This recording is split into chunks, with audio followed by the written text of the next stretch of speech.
consentimiento, a la cual vamos a dedicar 2 clases, que es esta y la que viene. A ver si podemos proyectar una presentación que... A ver.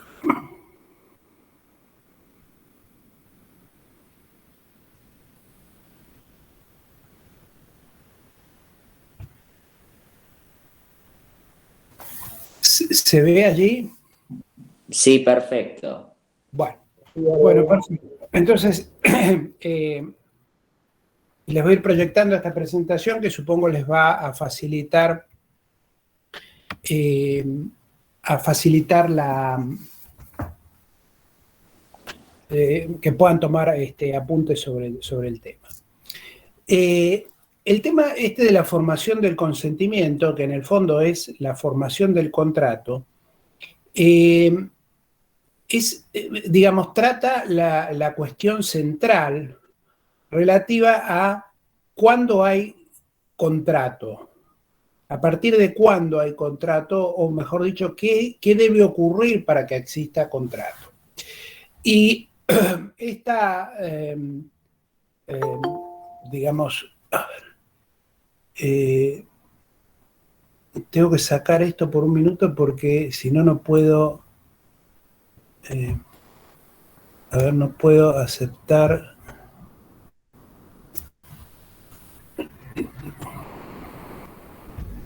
Que se incorporen, ahí está. Bueno. Ahora salió la presentación, ¿no?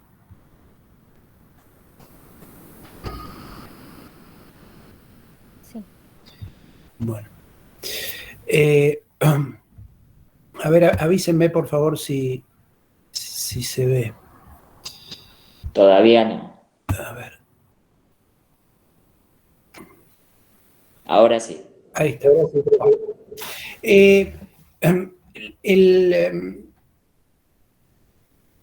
Este tema de la formación del consentimiento involucra 3 cuestiones básicas que conviene distinguir por algo que ustedes van a ir viendo a lo largo de lo que vamos a ir explicando durante la clase de hoy. Una es la cuestión de la existencia o inexistencia de contrato. Es decir, si en un momento dado estamos en presencia de un contrato o todavía no. La segunda cuestión tiene que ver con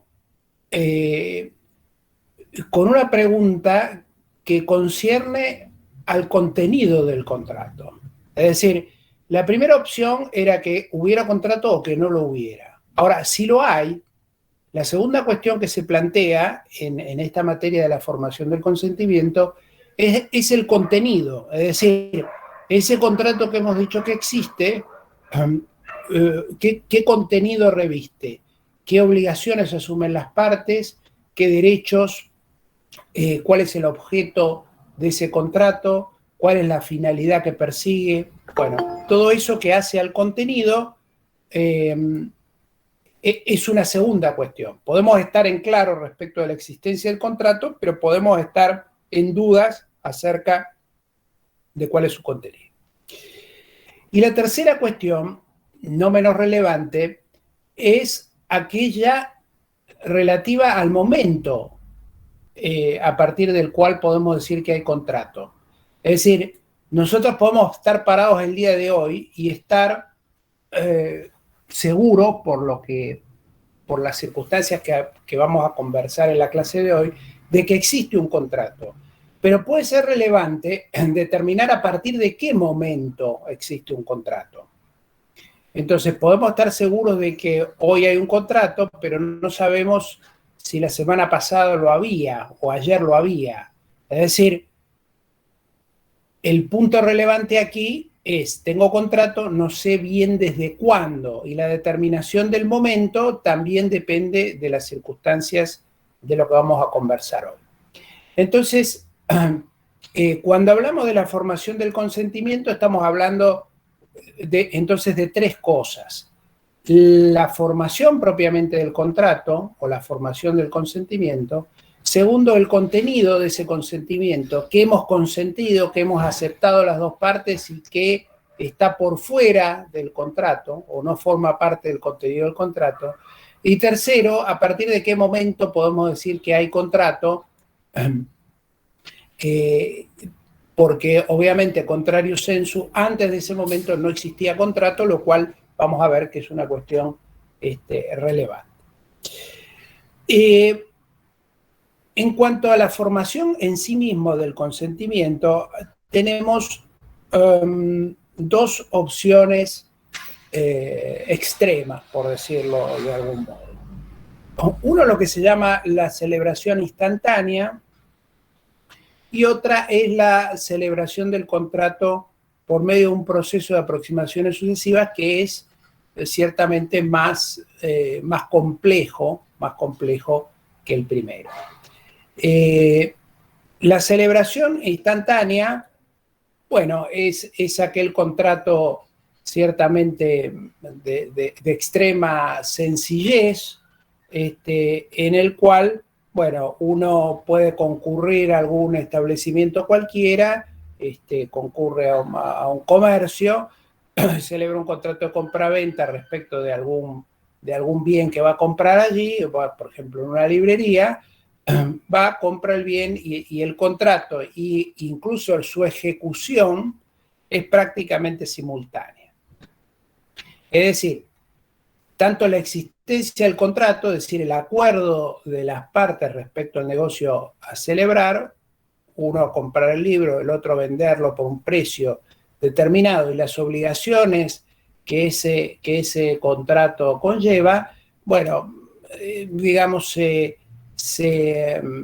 determinan de manera instantánea, y es bastante sencillo determinar si hay o no hay contrato. También es más sencillo determinar el contenido de ese contrato y, por supuesto, determinar el momento a partir del cual lo hay.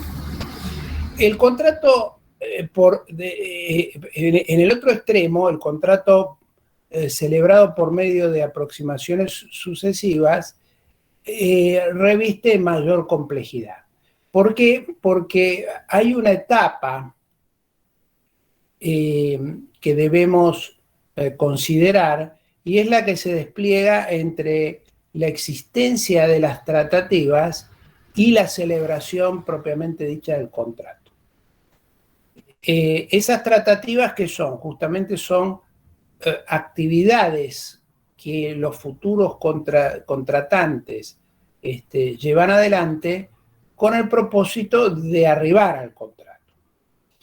Esa es una etapa previa que normalmente ocurre en aquellos contratos que tienen algún nivel mayor de complejidad que el que puede tener un contrato de celebración instantánea.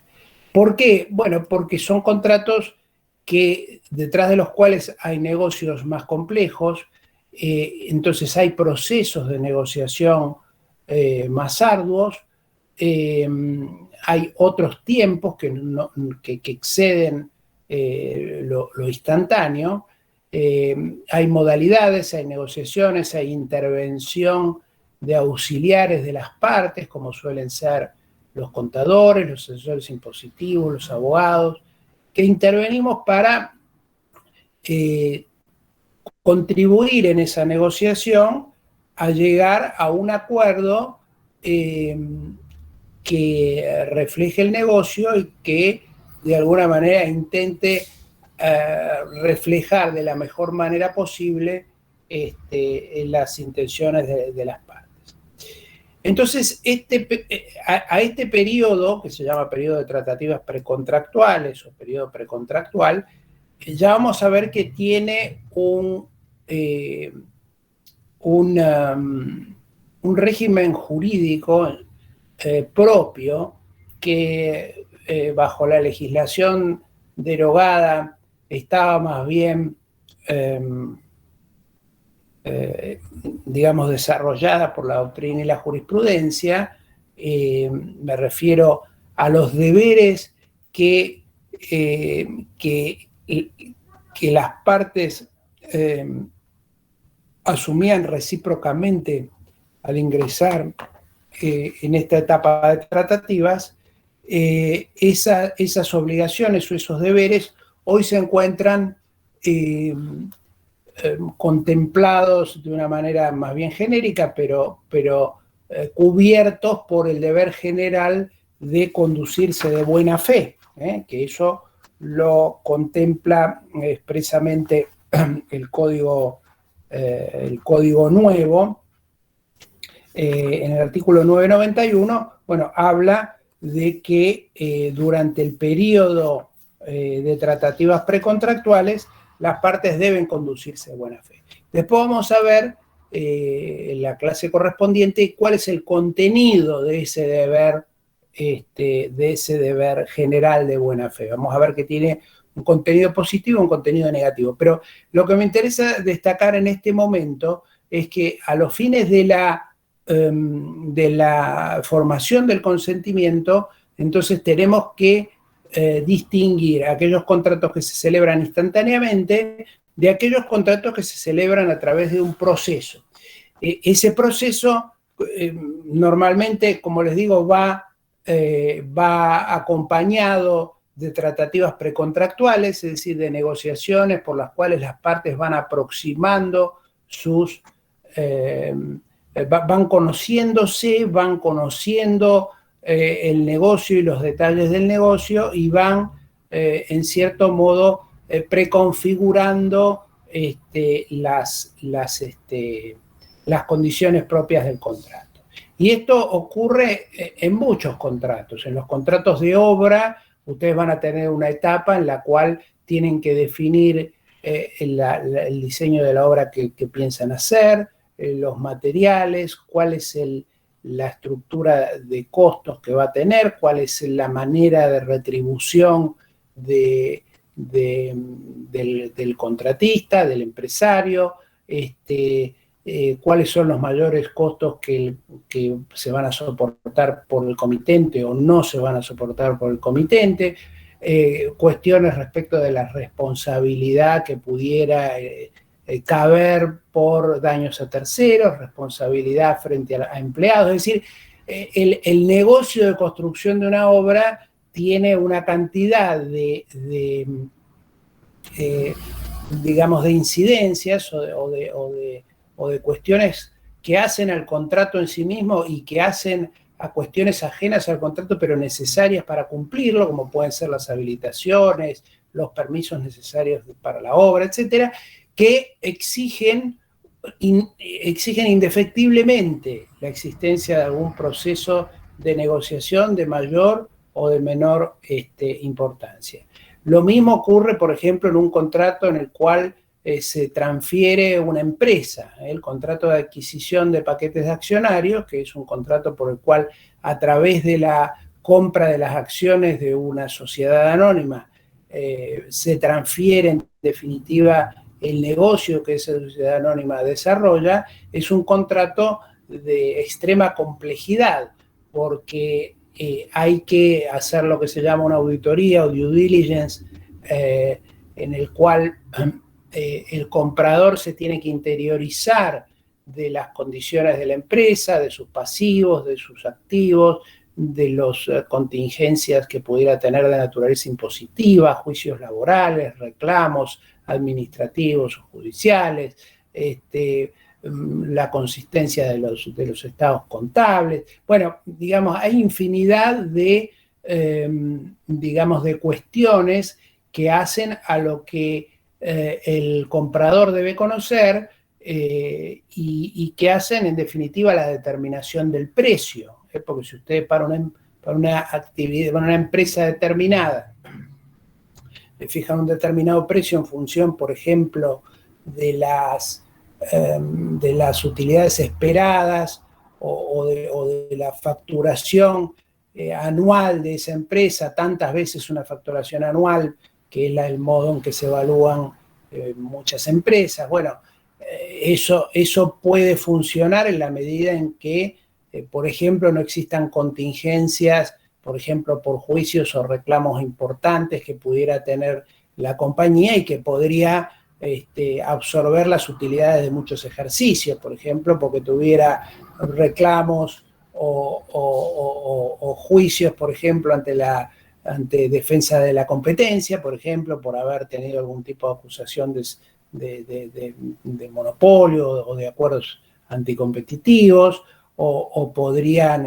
si cotizan sus títulos en bolsa, podría tener reclamos de otros accionistas, podrían existir contingencias de tipo ambiental, es decir, les estoy enumerando ejemplos de contingencias que pueden ser de una envergadura, de una magnitud muy importante y absorber la rentabilidad de una empresa durante muchos años. Entonces, la adquisición, el contrato por el cual se compromete la adquisición de una compañía, bueno, viene normalmente acompañado de un largo proceso de evaluación de todas esas contingencias, activos, pasivos, permisos, estado de los trabajadores, estado de reclamos fiscales, etcétera, que hace a la esencia del negocio.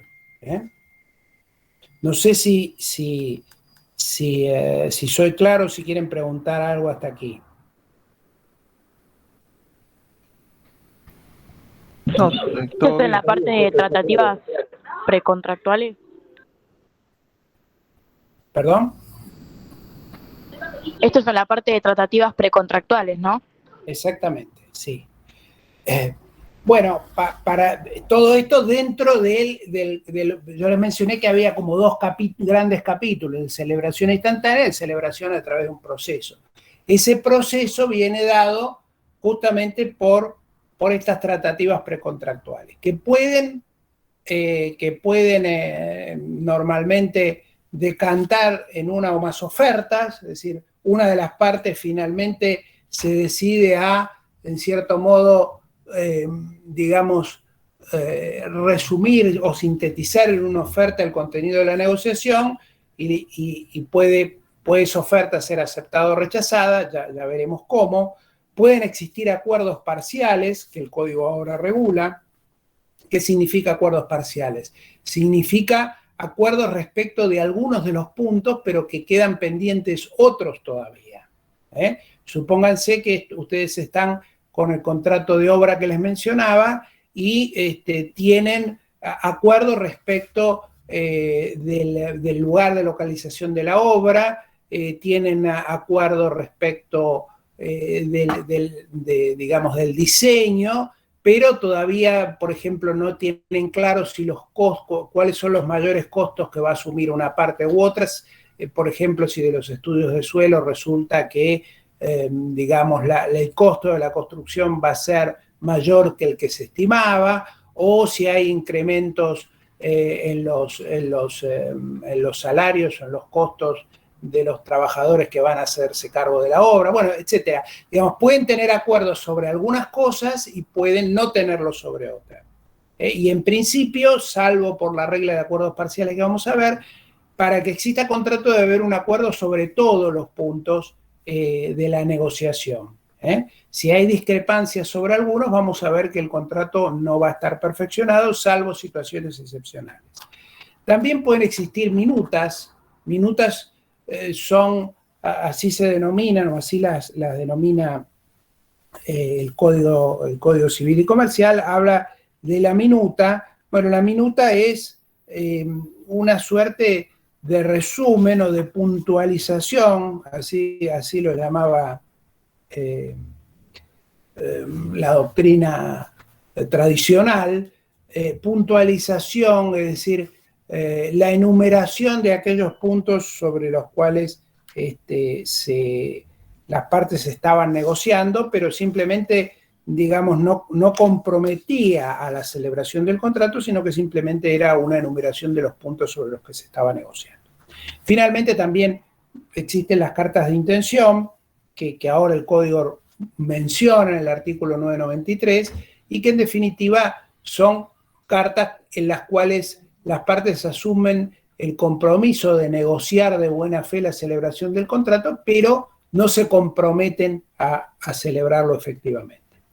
Entonces, para tratar de cerrar un poco este punto de las de la celebración a través de un proceso, este proceso, digamos, que implica estas tratativas que pueden incluir una oferta, que pueden incluir acuerdos parciales, que pueden incluir o no cartas de intención, bueno, se dan los contratos más complejos, no necesariamente de gran complejidad. Ustedes pueden ir a una inmobiliaria y van a ver que, bueno, los documentos que van a tener, los acuerdos que van a tener que tomar en consideración antes de llegar al documento de escrituración, que es aquel por el cual se adquiere la propiedad y se paga definitivamente el precio, o no, puede haber un precio diferido en todo o en parte, pero en definitiva el acuerdo final, que es el de compraventa inmobiliaria reflejado en su escritura, viene precedido de un conjunto de tratativas que a su vez se reflejan en documentos previos. Ustedes van a tener las primeras conversaciones, después posiblemente hagan una reserva, posiblemente la reserva,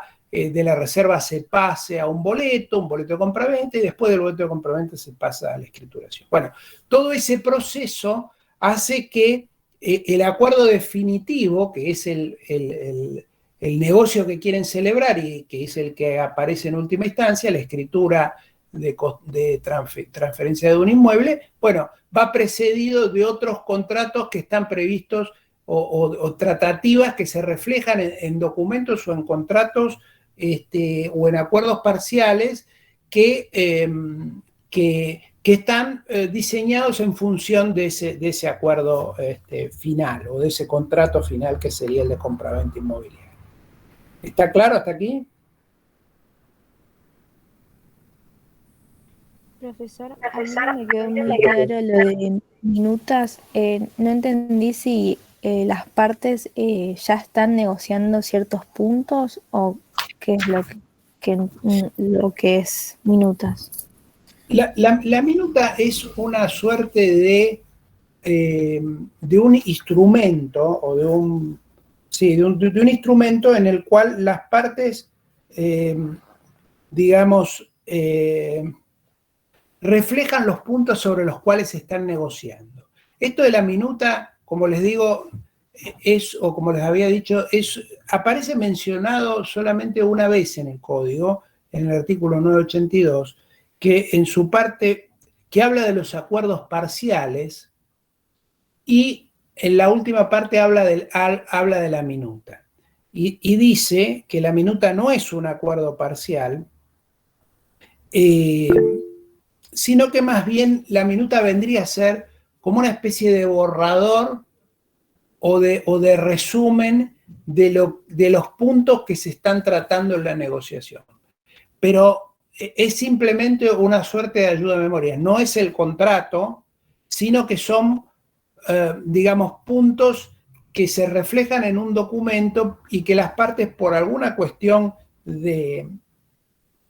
digamos, ya lo vamos a ver en más detalle cuando hablemos de la etapa precontractual, pero digamos, para darle mayor seriedad a la negociación o para demostrar que la negociación está siendo llevada a cabo porque frente a terceros alguien tiene que demostrar algo de eso, entonces se suelen celebrar minutas u otorgar una minuta que, como les digo, es simplemente un documento que sirve de acreditación de la existencia de una negociación sobre determinados puntos, pero no obliga a nada la minuta en sí misma. ¿Me explico?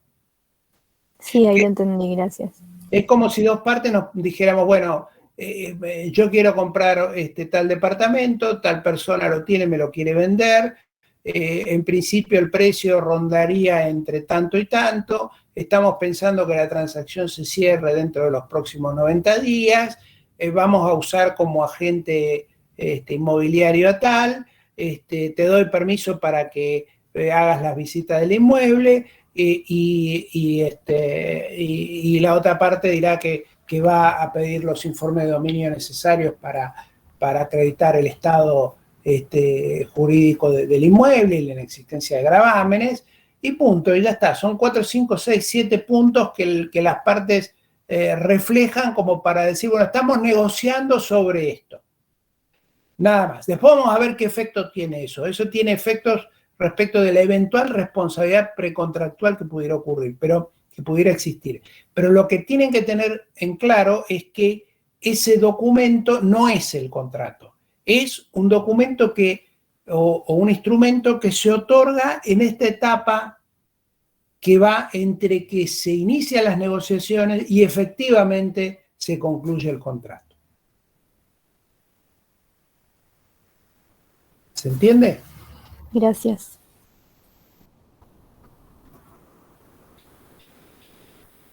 Bien. ¿Cuándo se entiende que hay contrato? Se entiende que hay contrato cuando hay un acuerdo pleno de por lo menos dos partes acerca de todos los puntos tratados en una negociación. Entonces, cuando hay un acuerdo sobre todos los puntos tratados en una negociación, ahora vamos a ver con qué alcance, pero si no hay discrepancias, es decir, no hay puntos que hayan sido introducidos en la negociación y sobre los cuales no haya acuerdo todavía, aunque sea un punto accesorio o no esencial, no habrá contrato, salvo en la excepción de los acuerdos parciales, que ahora vamos a ver de qué se trata. Pero lo que quiero decir es que si ustedes se ponen de acuerdo sobre los elementos esenciales de un contrato de compraventa, por ejemplo, los elementos esenciales son la cosa vendida y el precio. Ustedes tienen acuerdo sobre esas cuestiones, pero no tienen acuerdo, por ejemplo, sobre el momento en que se va a entregar la cosa, o sobre el lugar donde se entrega si fuera una cosa mueble. Y ese punto, y sobre ese punto no es que no se ha tratado, sino que existe una discrepancia. Las partes no están de acuerdo sobre si se va a entregar en este mes o dentro de 6 meses, o se va a entregar en tal lugar o tal otro. Bueno, hasta que no haya acuerdo sobre todos los puntos que han sido tratados, o se limen todas las diferencias y desaparezcan las discrepancias o las discordias que pudiera haber, no va a haber contrato. El contrato entonces es el acuerdo pleno sobre todos los puntos que han sido materia de tratamiento, materia de negociación. Destaco lo de materia de negociación porque puede darse el caso en el cual las partes no hayan tratado alguna cuestión, con lo cual no hay discrepancia, sino que lo que hay es falta de consideración de un punto, y ahí entonces la ley va a intervenir para completar esos puntos faltantes en la medida en que esos puntos faltantes no sean esenciales. Si son puntos accesorios o cuestiones accesorias, bueno, la ley los va a integrar. Entonces, en el contrato de compraventa, por ejemplo, si nos ponemos de acuerdo sobre la cosa y el precio y no sobre el lugar donde se va a entregar, bueno, la ley dice dónde es que se debe entregar. Ahora, si hay una discrepancia entre las partes respecto del lugar donde se debe entregar y esa discrepancia es anterior a la celebración del contrato, no va a haber contrato. ¿Se entiende?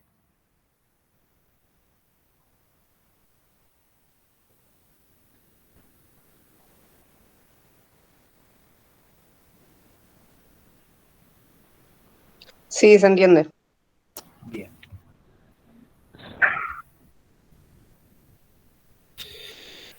¿Cómo? Entonces dijimos que entonces el contrato se considera alcanzado cuando hay acuerdo y contrato podrían funcionar como sinónimos, y ese acuerdo obviamente involucra un acto voluntario de todas las partes.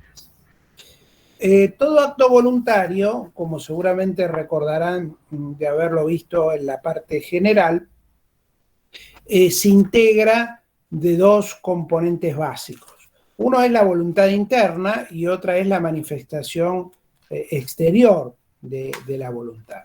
Esto lo van a encontrar reflejado en los artículos 262 y siguientes del Código Civil y Comercial, que habla de que, bueno, de que los actos, digamos, no se tiene por voluntario a ningún acto que no tenga alguna manifestación exterior. El artículo 260 lo dice expresamente. El acto voluntario es el ejecutado con discernimiento, intención y libertad que se manifiesta por un hecho exterior.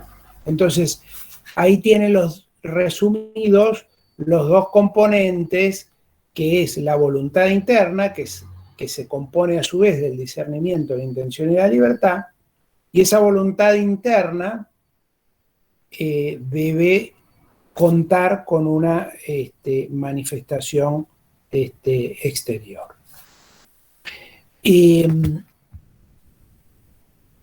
Un problema tradicional del derecho civil y de la parte general, pero del acto jurídico, pero que, como vimos en la primera clase, o en una de las primeras clases, la teoría general del acto jurídico tiene su reflejo o su aplicación en materia de contratos. Vamos a ver que el tema de la diferencia o de la discrepancia entre la voluntad interna y la voluntad manifestada nos lleva a la cuestión de determinar cuál de ellas debe prevalecer. Es decir, debe prevalecer aquello que la parte ha querido efectivamente con discernimiento, intención y libertad, o debe prevalecer lo que ha manifestado, pese a que no coincida con lo que yo he querido. Es decir, si yo quiero comprar 5 quintales de granos y por error manifiesto 5 toneladas en mi orden de compra, y el vendedor manda los camiones con 5 toneladas en vez de 5 quintales. Yo tengo derecho a devolverle todo aquello que excede de aquello que yo he querido realmente, o va a prevalecer lo que yo he escrito pese a que no lo he querido. El problema es profundo porque las dos soluciones o las dos respuestas posibles, o mejor dicho, las dos respuestas extremas posibles, es decir, darle prevalencia absoluta a la libertad interna por sobre la manifestación, o darle prevalencia absoluta a la manifestación por sobre la voluntad interna, conlleva, digamos, distintos tipos de problemas y de dificultades, más allá de, digamos, de la incoherencia filosófica que podría conllevar caer en una o en otro de los extremos, según sea el caso, porque si nosotros entendemos que el contrato es como se lo entendía, digamos, en la teoría clásica del contrato, digamos, de los filósofos naturalistas, entendiendo que el contrato valía porque era una expresión de la libre voluntad de las partes. Bueno, esa libre voluntad, si ese era el fundamento del contrato, es decir, si el fundamento del contrato era que yo estaba obligado porque lo quería, porque así lo había querido, libremente, y sin, digamos, vicios en mi discernimiento, en mi intención y mi libertad, bueno, entonces habría que atenerse a lo efectivamente querido. Y si yo he querido los quintales, bueno, no he querido las toneladas, o no he querido tanto como las toneladas. Entonces, si uno se apega a ese fundamento filosófico de la obligación contractual, bueno, debería concluir que no hay obligación contractual más allá de lo efectivamente querido, voluntariamente.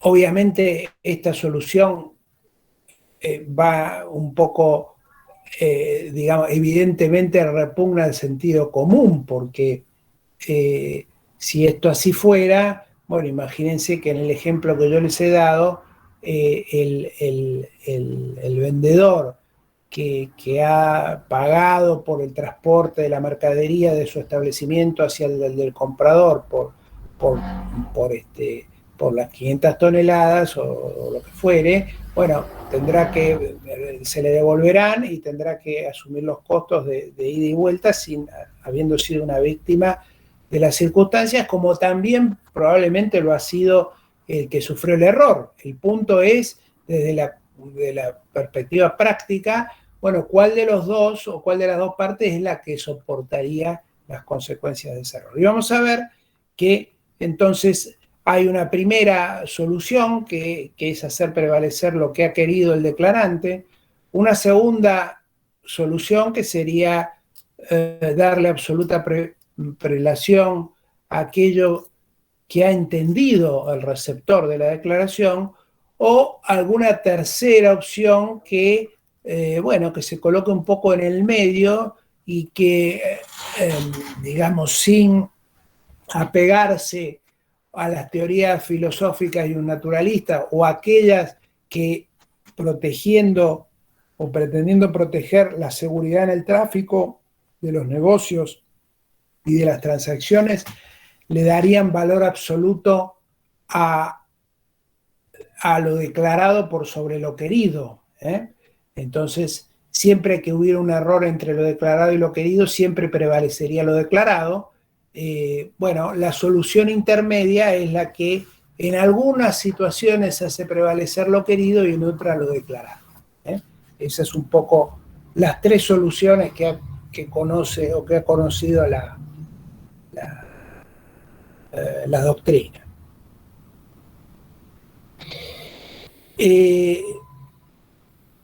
La tesis de la voluntad interna, entonces, que es la que hace prevalecer lo querido por sobre lo declarado, entonces, en definitiva, influye sobre tres cuestiones básicas, dos que hacen a la validez y otra que hace a la interpretación de la declaración.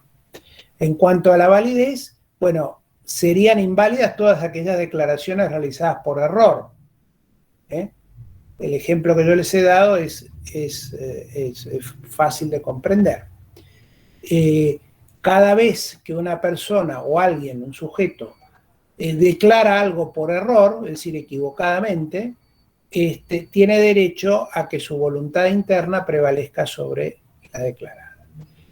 Esta misma tesis de la voluntad interna hace ineficaces los actos simulados. Ustedes recuerdan lo que es la simulación, que es la pura apariencia de la existencia de un acto, existiendo otro acto detrás de ese acto simulado, que es el acto ostensible, o bien en lo que se llama la simulación absoluta, en la cual no existe ningún acto real, sino que es todo a un acto simulado. Bueno, ¿qué es lo que ocurre? Puede ocurrir que en virtud del acto simulado un tercero adquiera derechos. Bueno, si vamos a dar prioridad absoluta a la tesis de la voluntad interna, esos derechos que adquiriera el tercero deberían devenir nulos. Si, por ejemplo, yo simulo estamos A y B, entonces A simula con B que le vende algo, le vende, por ejemplo, su biblioteca. Pero es un acto simulado, digamos, no hay tal venta. Ni B pagó el precio, ni A le ha vendido nada. Ahora, sin embargo, B, prevaleciéndose de la apariencia de esa venta, una venta simulada, le vende los libros a C o vende parte de sus libros a C. Si uno tuviera que atenerse a la tesis de la voluntad interna, la primera compraventa simulada se la podrá hacer caer y consecuentemente no hay venta, siguen los bienes en poder de A. Pero ¿qué pasa con aquellos que se transfirieron a C? Bueno, si uno diera efecto pleno al tema de la voluntad plena, la simulación debería proyectarse sobre el tercero y el tercero debería vender los libros que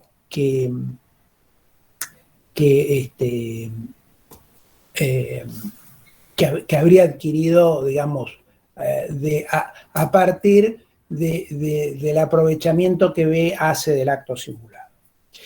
Y el tercer efecto, o la tercera consecuencia de darle prevalencia a la voluntad interna, es que los negocios deberían interpretarse siempre en función de lo querido por el declarante y no de lo efectivamente manifestado. Es decir, cuando se interpreta un contrato y el intérprete busca conocer qué es lo que las partes han realmente querido, bueno, se debería atener más a lo que es la voluntad real o la voluntad interna contra lo manifestado, aun cuando la voluntad interna no aparezca razonablemente reflejada en la manifestación. Estas son, digamos, los efectos básicos de la teoría clásica. Ustedes pueden consultar cualquier manual de parte general donde van a encontrar estas principales consecuencias de la discrepancia entre la teoría de la voluntad interna y la teoría de la declaración. Entonces, cuando hay esa discrepancia, hay una parte de la doctrina que puede darle validez o preponderancia a la voluntad interna, entonces concluiría en estas conclusiones o estos puntos, digamos, para no ser redundante. La tesis de la manifestación de la voluntad llegaría a las soluciones contrarias justamente en estos 3 puntos. Las declaraciones por error deberían ser irrelevantes porque prevalece lo manifestado por sobre lo querido. Los actos simulados o los actos realizados a partir de actos simulados deberían tener pleno valor porque lo manifestado debería prevalecer sobre lo efectivamente querido, y la interpretación también debería hacerse en función de lo que pudo entenderse de la declaración y no de lo efectivamente querido por el declarante. Entonces, la pregunta es, ¿cuál de estas 2 teorías aplica? ¿La de la teoría de la voluntad o de la voluntad interna o la de la declaración? Y acá hay que ir a la clasificación de las declaraciones. Las declaraciones pueden ser recepticias o no recepticias. Las declaraciones recepticias son aquellas en las cuales hay una declaración o una manifestación que está dirigida a alguien que es el que la recibe, tiene un destinatario concreto. Las no recepticias no tienen un destinatario concreto, es una declaración que se hace, digamos, para producir efectos jurídicos, pero no se le dirige a nadie en particular. Por ejemplo, ejemplos de recepticias son las más comunes y sobre las que vamos a conversar hoy. No recepticias son posiblemente más extrañas y conciernen, por ejemplo, a los actos de última voluntad. Ustedes cuando hagan un testamento no le están dirigiendo ese testamento a nadie, es una declaración no recepticia. Vamos a ver entonces que el hecho de que sean recepticia o no recepticia tiene que ver con que hay un tercero que va a actuar, que se va a conducir, que va a realizar actos confiando en el alcance de esa declaración. Y acá es donde entra, digamos, la diferencia principal para darle preponderancia a una u a otra cuestión en el tema de la declaración de voluntad. Es decir, vamos a darle importancia o mayor importancia o la mayor importancia a la voluntad interna en las declaraciones no recepticias, porque no hay nadie que basado en esa declaración vaya a cambiar o a conducirse o a realizar actos que pueden ser o no en su perjuicio, confiando en esa declaración. No, si alguien hace un testamento, no lo hace para que alguien basado en ese testamento haga o deje de hacer. De hecho, el testamento no tiene ningún tipo de efecto hasta tanto se abre la sucesión, es decir, hasta tanto el testador muera, con lo cual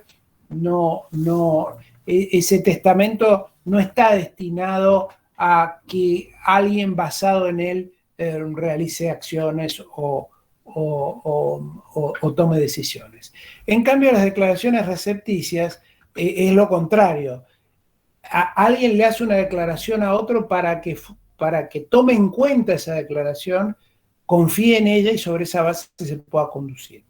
Entonces, de allí que entonces cuando alguien opta por hacer una declaración que tiene un destinatario, es decir, una declaración recepticia, debe, en cierto modo, cargar con las consecuencias de la discrepancia que pudiera existir entre lo que ha querido y lo que ha manifestado. Es decir, se debe hacer cargo de su decisión de declarar algo para que otro tome en cuenta esa declaración, para que otro confíe en ella. Entonces, en esos casos de declaraciones recepticias, que como le digo son las mayores, o el mayor número, allí la voluntad interna, si bien sigue nutriendo a esa declaración y no es absolutamente irrelevante, pierde parte de su relevancia frente a lo manifestado. Y entonces vamos a esta, como yo les decía antes, ¿cuál debe prevalecer? Bueno, en las declaraciones recepticias vamos a la tercera opción. Es decir, vamos a una situación en la cual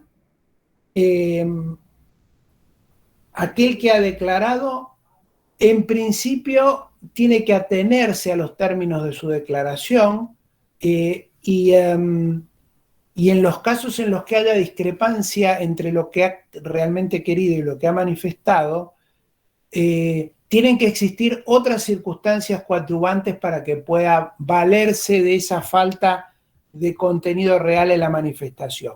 Por ejemplo, en el caso del error, para que el error pueda ser invocado, el error debe ser esencial y debe ser reconocible por la contraparte. Es decir, para que yo pueda invocar error, por ejemplo, en el ejemplo que yo les he dado, de los quintales por sobre las toneladas, bueno, el error debe ser esencial porque debe ser sobre una parte significativa, importante del negocio, ya vamos a ver que es sobre su objeto, sobre su causa, es decir, sobre el sujeto cuando el sujeto sea importante o sea relevante para el contrato, por ejemplo, un contrato de obra o si yo contrato un músico para tocar, pero la contraparte en la compraventa de un bien fungible no tiene ninguna relevancia o tiene menor relevancia.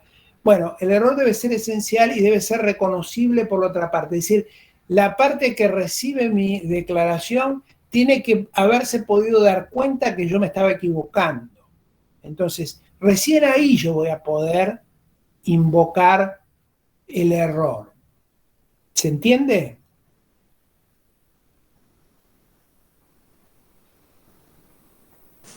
Sí, profe. La consulta, la parte de esencial, ¿cómo sería?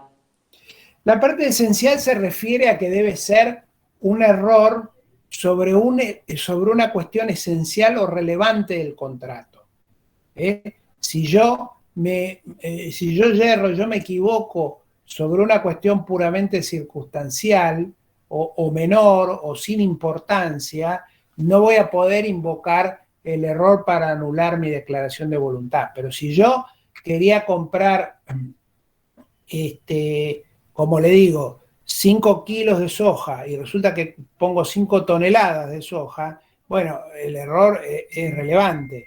Si yo en vez de querer poner comprar, pongo la carta, digo, te compro tal cosa, en vez de poner te compro tal cosa, pongo te vendo tal cosa, bueno, el error es esencial porque estoy haciendo la operación, estoy manifestando querer hacer la operación contraria que quiero hacer. Entonces, de eso estamos hablando.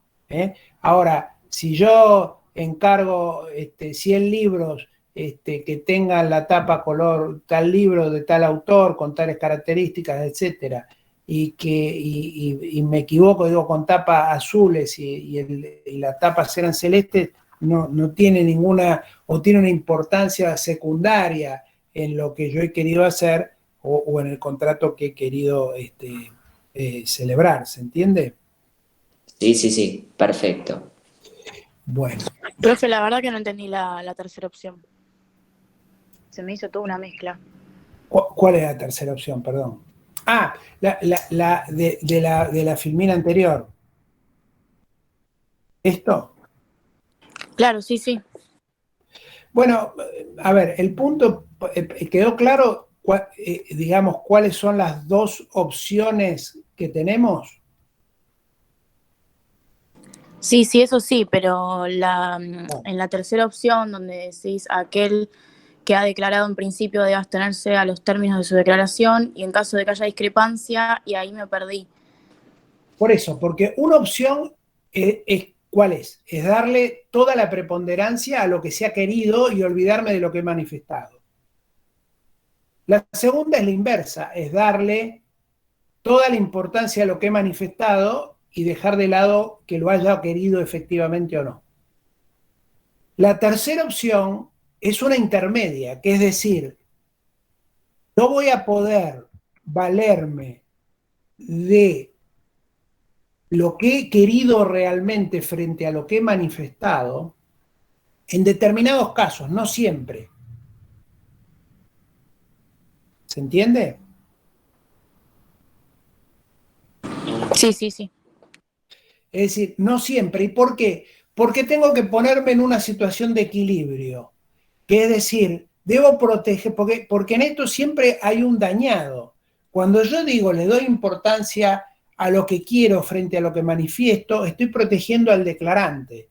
Cuando yo digo a la inversa, voy a proteger, voy a darle preponderancia a lo que he manifestado por sobre lo que se ha querido, estoy protegiendo al que recibe la manifestación.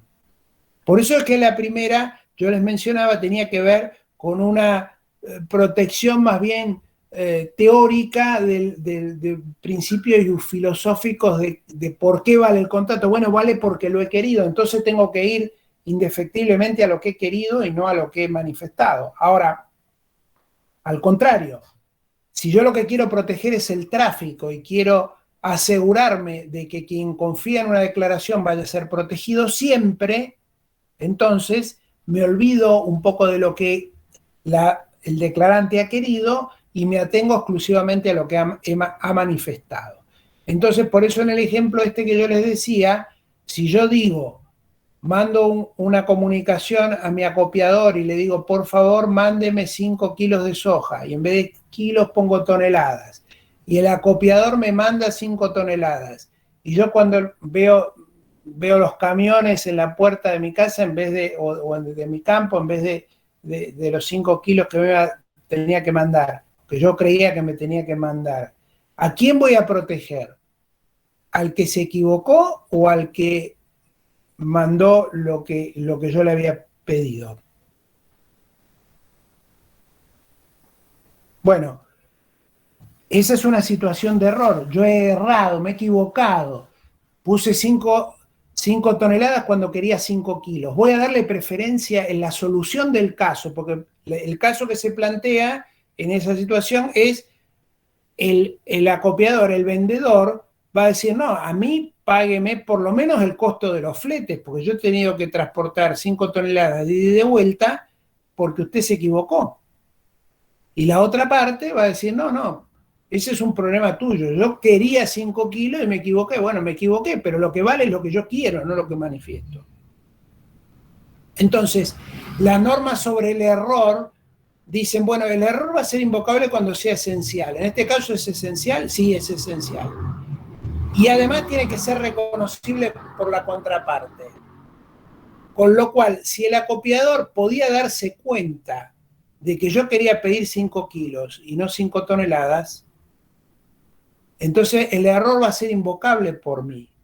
Si yo le compré durante los últimos 25 años 5 kilos todas las semanas y un día pongo 5 toneladas, se supone que el acopiador me tiene que llamar o me tiene que mandar una comunicación, me tiene que decir, ¿estás seguro que después de 20 años de comprarme siempre 5 kilos, hoy querés 5 toneladas? ¿Me explico? Es decir, si la otra parte puede darse cuenta que la declaración de la otra parte puede estar equivocada, puede darse cuenta, es decir, es reconocible, entonces el error va a ser invocable. Yo voy a poder invocar que me equivoqué y voy a poder decir, no, llévate estos camiones de acá porque vos te tendrías que haber dado cuenta que yo me equivoqué. Ahora, si ese error no es reconocible, bueno, entonces el error no va a ser invocable. Pese a que yo no quería las 5 toneladas, el contrato va a valer, la declaración va a ser válida y yo voy a tener que pagarlas. Y el contrato va a ser ejecutable, ¿se entiende? Sí, sí, perfecto. Si no, por Profesor, favor. Sí. disculpe, yo no me doy cuenta cómo o sea, cómo te das cuenta que realmente fue un error y no fue una avivada o algo de eso, o sea. Y bueno, ahí está. Bueno, por eso es que el derecho no es matemática. No hay manera de darse cuenta, de tener una solución precisa. Por eso yo les di este ejemplo un poco burdo y extremo del comprador que compra todas las semanas durante 25 años 5 kilos y un día en vez de 5 kilos escribe 5 toneladas. ¿No les parece que en ese caso no es una avivada, sino que el que se avivó es el otro, el que le está vendiendo?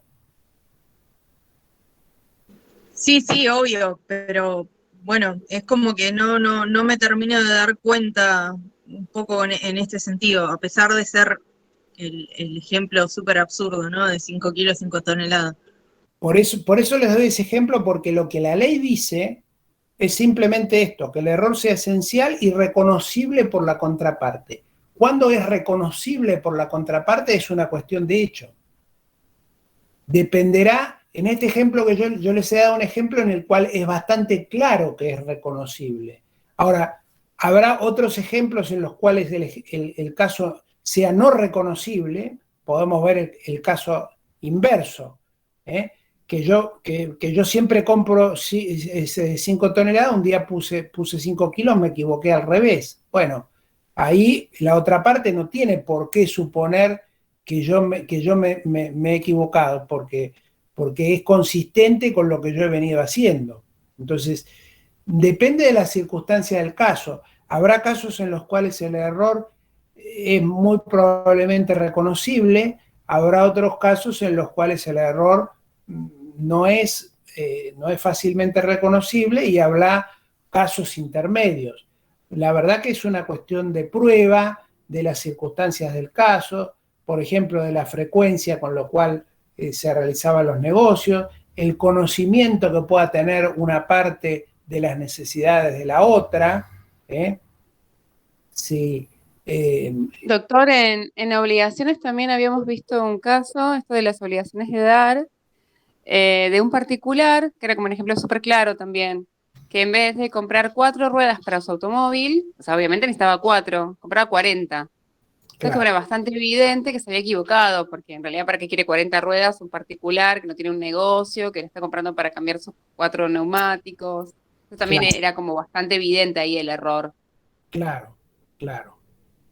Con lo cual, bueno, por eso, en el ejemplo que estaba dando la compañera, no es lo mismo si yo soy olvidémonos de la regla de consumidor que podrían incidir en el caso pero supongamos que incluso que fueran 2 comerciantes en el cual, digamos, hay una cierta frecuencia de suministro, de cierto volumen de mercadería, como el caso de los neumáticos, por ejemplo. Bueno, es un negocio de barrio que compra circunstancialmente X cantidad de neumáticos por mes, y resulta que de repente en un caso el pedido, digamos, es 10 veces lo que es usual. Bueno, eso, digamos, debería, en una relación frecuente, debería llamar la atención, y justamente ahí es donde entran también estos deberes de conducirse de buena fe durante la etapa precontractual. Es decir, bueno, hay deberes de comunicación, de información, que hacen que uno lo que la ley busca, en el fondo, es que una de las partes, digamos, bueno, no se prevalezca también del error de la otra cuando lo pudo haber, detectado, lo pudo haber reconocido, ¿no? Pero bueno, estas son las teorías sobre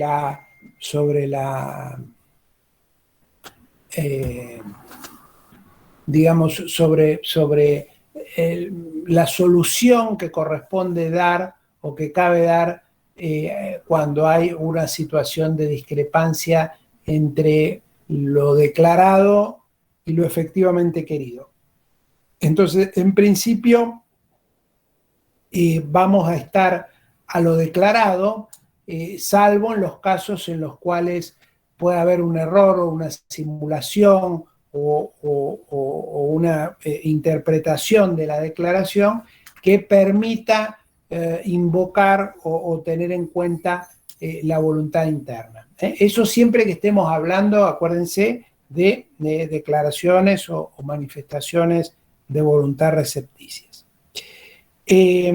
Entonces, el consentimiento entonces es estas, digamos, declaraciones o manifestaciones de la voluntad expresas o tácitas que implican un acuerdo plenamente coincidente sobre todos los temas tratados y manifestado de alguna manera exterior. Como les decía, puede ser de manera expresa, por ejemplo, verbalmente o por escrito o con alguna formalidad mayor todavía, o puede ser también,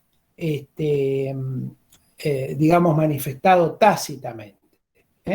Tácitamente ustedes lo hacen todo el tiempo, a través de contratos, lo hacemos todos todo el tiempo, a través de contratos probablemente de menor importancia, aunque no siempre son de menor importancia, pero muy frecuentes. Por ejemplo, ustedes, qué sé yo, toman el colectivo, toman un taxi, bueno, lo paran, se suben, le dicen la dirección, a donde quieren llegar, se bajan y pagan ahí hay manifestaciones exteriores, pero son más bien tácitas. Ustedes no suben al taxi y dicen, quiero celebrar con usted un contrato de transporte de pasajeros, dígame las condiciones, la tarifa, vamos a negociar. No, ustedes suben, le dicen la dirección, el taxista tampoco lo dice, vamos a hacer un contrato o paran un colectivo y se suben, digamos, no le dicen al chofer, bueno, yo voy a hacer con usted un contrato para que usted me lleve a tal lado, que sacan el pasaje, se sientan y bajan donde le corresponde. Bueno, y acá la empresa de colectivos no manifiesta su voluntad de una manera expresa, sino por conducta, y lo mismo los pasajeros. Entonces, el artículo 971 de alguna forma refleja esta digamos, descripción que yo les he intentado hacer recién. Habla de que los contratos se concluyen con la recepción de la aceptación de una oferta o por conducta de las partes que sea suficiente para demostrar la existencia de un acuerdo. Entonces, este artículo, aplicable básicamente a los contratos paritarios, vamos a ver que los demás tienen alguna norma aplicable diferente, pero estas normas, este artículo da dos modos o formas básicas de conclusión del contrato. La primera es la clásica, o la que tradicionalmente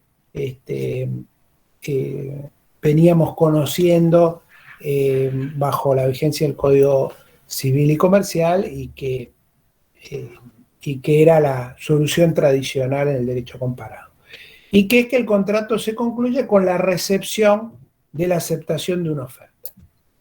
Entonces hay una oferta, una aceptación, y la recepción de la aceptación por parte de quien hizo la oferta es lo que concluye el contrato. ¿Se entiende? Sí, profe. Perfecto. La segunda manera es una manera ya, digamos, que refleja, digamos, las corrientes más modernas en materia contractual. Vamos a ver que esta solución, que es la de entender que el contrato está concluido por conducta de las partes que sea suficiente para demostrar la existencia de un acuerdo, es una modalidad que está reflejada en el derecho comparado en los principios UNIDROIT, por ejemplo, y que ha sido tomada por el Código Civil y Comercial como una manera de, en cierto modo, digamos, complementar esta visión clásica de que el contrato se perfeccionaba solo exclusivamente por la recepción de la aceptación de una oferta. ¿Y por qué era esto? Bueno, porque vamos a ver que en muchísimos casos, casi podríamos decir que en la mayoría, no existe efectivamente esta recepción de la aceptación de una oferta. Es decir, lo que hay es conducta de las partes suficiente para demostrar la existencia de un acuerdo o la celebración prácticamente simultánea de un contrato que las dos partes firman de manera prácticamente concomitante o de manera simultánea. Sin embargo, bueno, de alguna forma como una manera de hacer docencia, de ser didáctico acerca de la manera de expresar cómo el contrato se forma, el código sigue, digamos, conteniendo esta modalidad clásica de la conclusión del contrato, y vamos a ver que siguiendo el modelo del código viejo, que solo traía como única forma de conclusión del contrato, de formación de consentimiento de recepción de la aceptación de una oferta, vamos a ver, reitero, que el código nuevo entonces trae estas dos formas, pero vamos a ver que cuando desarrolla el tema, cuando desarrolla esta materia de la formación del consentimiento a partir de los artículos 971, que es el que acabamos de ver, vamos a ver que se concentra en esta primera opción. Prácticamente no regula la segunda, que es muy amplia. Cualquier conducta que hagan las partes, deben ser ambas, que refleje la existencia de un acuerdo, nos permite concluir que hay contrato. Bueno, es como que la ley, en cierto modo, introduce esta opción, que es una opción muy relevante porque es muy amplia, pero cuando del artículo 972 en adelante explica o desarrolla estas dos modalidades, se concentra prácticamente en la primera, siguiendo un poco la doctrina del Código Viejo, que solo traía la primera. Entonces, bueno, era lógico que desarrollara solo la primera. El Código actual, bueno, trae dos, pero vamos a ver que en su reglamentación, se concentra en una. Y esta una es, digamos, la que le mencionaba antes, que se compone de dos declaraciones. Dos declaraciones, una que se llama oferta y otra que se llama aceptación. Dos declaraciones unilaterales de voluntad que conforman el contrato o el acto jurídico bilateral contrato. Entonces, esto liga con lo que veníamos hablando hasta ahora. ¿Por qué? Porque tanto la oferta como la aceptación son declaraciones de voluntad. Entonces, deben reunir las condiciones de las declaraciones o manifestaciones de voluntad en su fase interna, es decir, debe venir dada por la intención, discernimiento, intención y libertad, y debe haber una manifestación exterior de ella.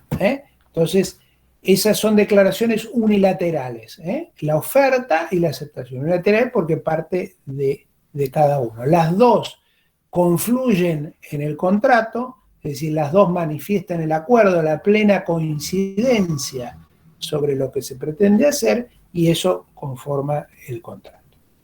¿Qué distingue la oferta de la aceptación? Básicamente el orden temporal en el cual esas declaraciones de voluntad se expresan.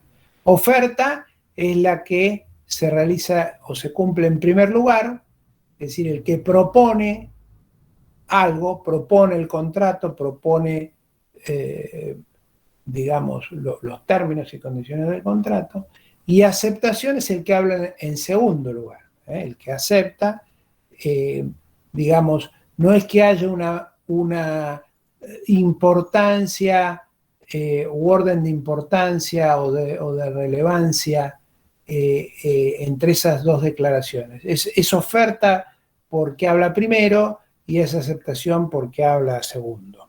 Básicamente no hay mayor distinción que esa. Cuando digo habla o escribe, porque el código, siguiendo la doctrina tradicional del Código Civil derogado, hace una distinción entre dos alternativas básicas de celebración del contrato. El contrato entre presentes o el contrato entre ausentes.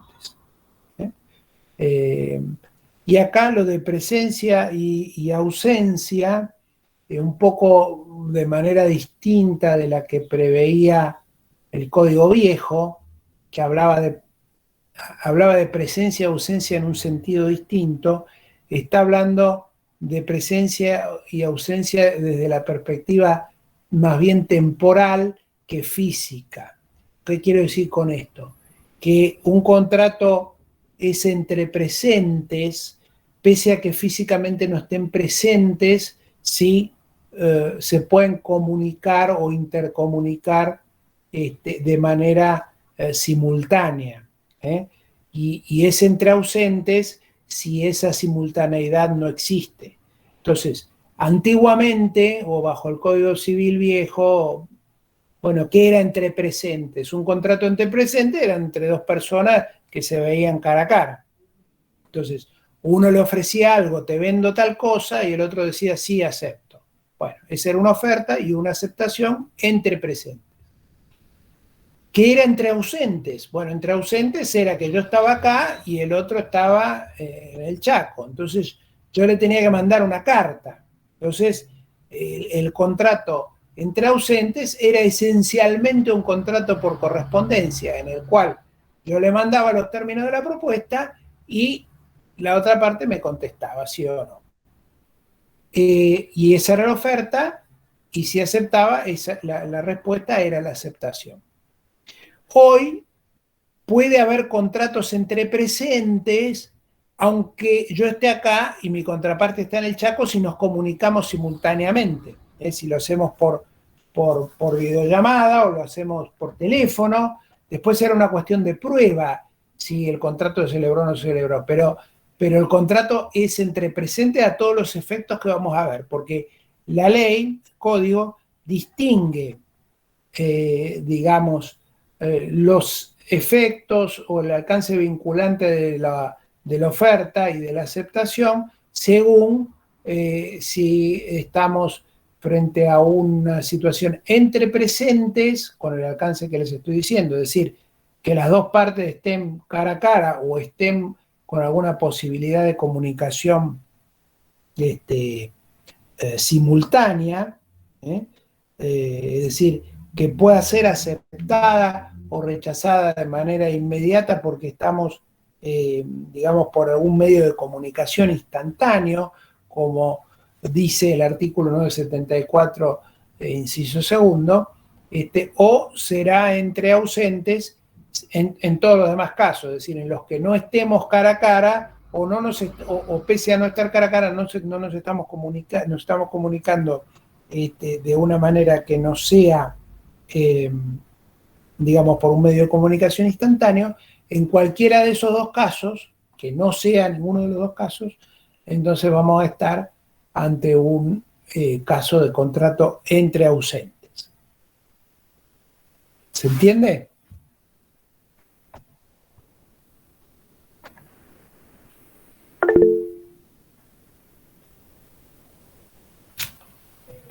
¿Alguna duda hasta acá?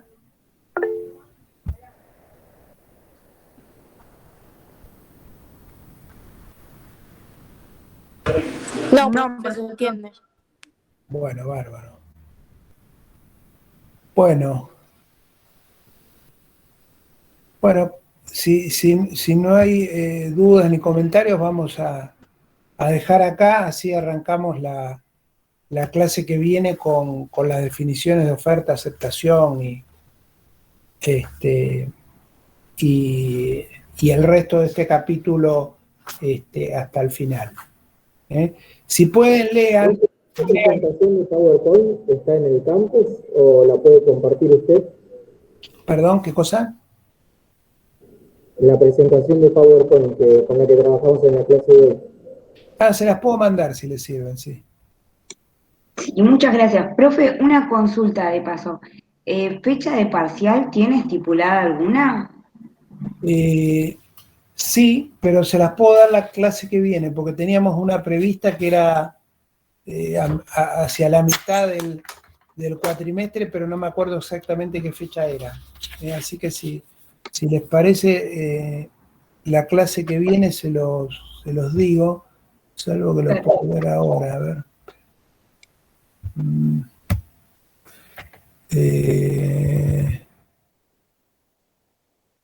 segundo, a ver. Si es después de abril no hay apuro, esperamos hasta la semana. Sí, semana que viene. mire, estamos pensando en el 5 de mayo, así que resérvense ese día. ¿Qué día? 5 de mayo, creo que es un jueves, si no. Más o menos cae por la mitad del cuatrimestre. Bueno, después les digo pueden leer, hay en el campus, bueno, hay varias cosas. El